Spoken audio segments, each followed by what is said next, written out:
สำเร็จโครงการสอนศิลธรรมให้แก่นักเรียนโรงเรียนมอสอเหลียวโตกรรมาธิการเผยแพร่ศีลธรรมและปฏิบัติกรรมฐานศูนย์กลางคณะกรรมาธิการธรรมสัญจรร่วมกับโรงเรียนมัธยมสมบูรณ์เหลียวโตได้จัดโครงการฝึกอบรมธรรมะให้แก่น้องนักเรียนชั้นม.ต้นและม.ปลายของโรงเรียนม.ส.เหลียวโตเมืองจันทบุรีนครหลวงเวียงจันทน์ในระหว่างวันที่22มีนา26เมษายน2024โดยโครงการฝึกอบรมศีลธรรมในครั้งนี้มีจุดประสงค์เพื่อเป็นการเผยแพร่หลักธรรมคำสอนในทางพระพุทธศาสนาและวัฒนธรรมอันดีงามของชาติลาวเพื่อให้น้องนักเรียนได้ฟังธรรมะเรียนรู้การคาบไว้อย่างถูกต้องและรู้บาปรู้บุญรู้คุณรู้โทษรู้หลักการดำรงชีวิตให้มีความสุขโดยบ่เบียดเบียนตนและคนอื่นเพื่อเป็นการเผยแพร่ศีลธรรมให้แก่นักเรียนได้นำไปประยุกต์ใช้ในชีวิตประจำวันนอกนั้นยังเพื่อเป็นการสร้างความเข้มแข็งทางด้านความรู้และแนวคิดคุณสมบัติของนักเรียน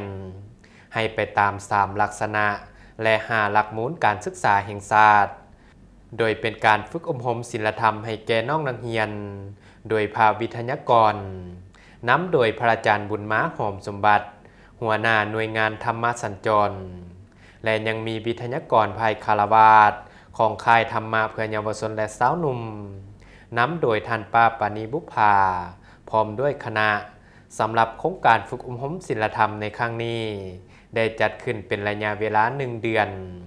และได้จัดอบรมศีลธรรมขึ้นเป็นจำนวน4ครั้งโดยมีน้องนักเรียนตั้งแต่ชั้นม.1 หาชั้นม.3 และชั้นม.5 หาชั้นม.6 เข้าร่วมอบรมศีลธรรมกว่า867น้องในวันที่26เมษายนที่เป็นมือสุดท้ายของการฝึกอบรมศีลธรรมที่โรงเรียนม.ส.เหลียวโตประจำปีนี้พระอาจารย์ศรีทนเสญญวงศ์สอนในนามหัวหน้ากรรมาธิการเผยแพร่ศีลธรรมและปฏิบัติกรรมฐานศูนย์กลางก็ได้เมตตาเข้าร่วมเพื่อให้คำโอวาทกล่าวปิดโครงการโดยยังได้รับฟังการร่วมประกอบคำคิดเห็นจากหลากหลายภาคส่วนเป็นต้นแมนต่างหน้าครูอาจารย์จากโรงเรียนม.ส.เหลียวโตและต่างหน้าจากห้องการศึกษาธิการและกีฬาเมืองจันทบุรีการจัดค่ายเท่านี้ก็เห็นว่าเป็นประโยชน์เนาะเพราะว่าอยู่ในจุดประสงค์ของพวกเราก็แม่นเพื่อเป็นการเผยแผ่ศีลธรรมเนาะแล้วก็เฮ็ดจังไดเพื่อให้น้องนักเรียนได้เข้าถึงธรรมะให้เขาเจ้าได้รู้เกี่ยวกับเรื่องศาสนาพุทธหลายขึ้นเนาะรู้จักพระธรรมคำสอนของพระพุทธเจ้าซึ่งเป็นเรื่องที่เขาเจ้าจะหาเรียนได้ยากในทั่วไปเนาะฉะนั้นเวลาที่เรามาจัดค่ายแบบนี้มันก็จะเห็นให้เขาเจ้าได้เข้าถึงคำสอนเนาะผ่านการฝึกอบรมก็ถือว่าเห็นว่าน้องนักเรียนได้เอาใจใส่เข้าร่วมอย่างพร้อมเพรียงครูอาจารย์ก็ได้เอาใจใส่เนาะแล้วก็ได้พร้อมเพรียงกันฝึกใส่สมาธิแล้วก็ได้เรียนรู้หลายสิ่งหลายอย่างก็ถือว่ากิจกรรมในครั้งนี้ก็ถือว่าเป็นอันหนึ่งที่ประสบผลสำเร็จให้แก่การเรียนการสอนของเราอีกด้านหนึ่งเนาะก็ช่วยก็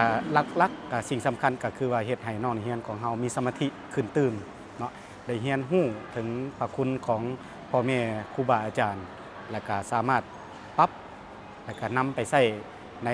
การเรียนและก็ชีวิตประจำวันอีกด้วยเนาะเราฝึกแล้วนี่เราก็จะเป็นลูกที่ดีของพ่อของแม่เราก็จะเป็นศิษย์ที่ดีของครูอาจารย์เราก็จะเป็นเพื่อนมิตรที่ดีของมิตรสหายเราจะเป็นพลเมืองดีของประเทศชาติและเป็นทายาทที่ดีของพุทธศาสนาที่ว่าเราได้อยู่หาดีเราฝึก4 มือที่ว่าได้ครบเพราะฉะนั้นก็ฝากถึงพ่อแม่ผู้ปกครองหลังจากลูกหลานเราได้ฝึกแล้วก็ให้พ่อแม่ได้เข้าใจตื่มแล้วก็ได้สนับสนุนให้ลูกเขาได้ฝึกต่อไปให้สืบต่อกันไปจะเป็นผลดีหลายและพ่อแม่ก็ต้องได้ฝึกตามพิเศษนะฝึกนักเรียนได้แล้วก็จะปรึกษานำเนาะบริหารโรงเรียนเดียวโตนี่ ฝึกนักเรียนแล้วนี่ก็ได้แล้วแต่ว่ายังครูอาจารย์สิ่งจำเป็นต้องได้ฝึกครูอาจารย์คันบ่ฝึกครูอาจารย์นี่สิบ่ทันนักเรียนเด้นักเรียนก็ฮู้หลายครูอาจารย์ต้องได้ฝึกตามกราบก็ต้องเป็นเนาะเพื่อจะได้ติดตามนักเรียนเนาะกราบจังใดลบจังใดครับเฮาก็ต้องได้ฝึกเพื่อจะสืบทอดแล้วก็ถ่ายทอดในห้องเรียนได้นี่ขอฝากทางห้องเรียนเลียวโตเพื่อไปค้นคว้าพิจารณาในปีต่อไปเพราะฉะนั้นมื้อนี้จึงขออนุโมทนาและขอบใจทั้งห้องเรียนเลียวโตและคณะบริหารอำนวยการที่ให้โอกาสทีมงานได้มาจัดตั้งปฏิบัติในตอนนี้และก็ขอบใจทั้งแม่ปานีพร้อมด้วยทีมงานพระเจ้าบุตรมหาธรรมสัญจร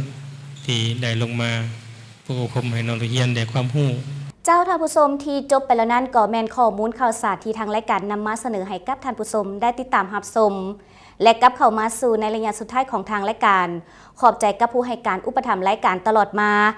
L&D Food and Bakery โรงงานข้าวปุ้นข้าวสดหนองดาขอบใจกับบรรดาทานที่ติดตามรับชมรายการข่าวออกพสด้วยดีตลอดมาสำหรับวันนี้พวกเราทั้งสองพร้อมทีมงานรายการต้องขอลาบรรดาทานไปก่อนสบายดี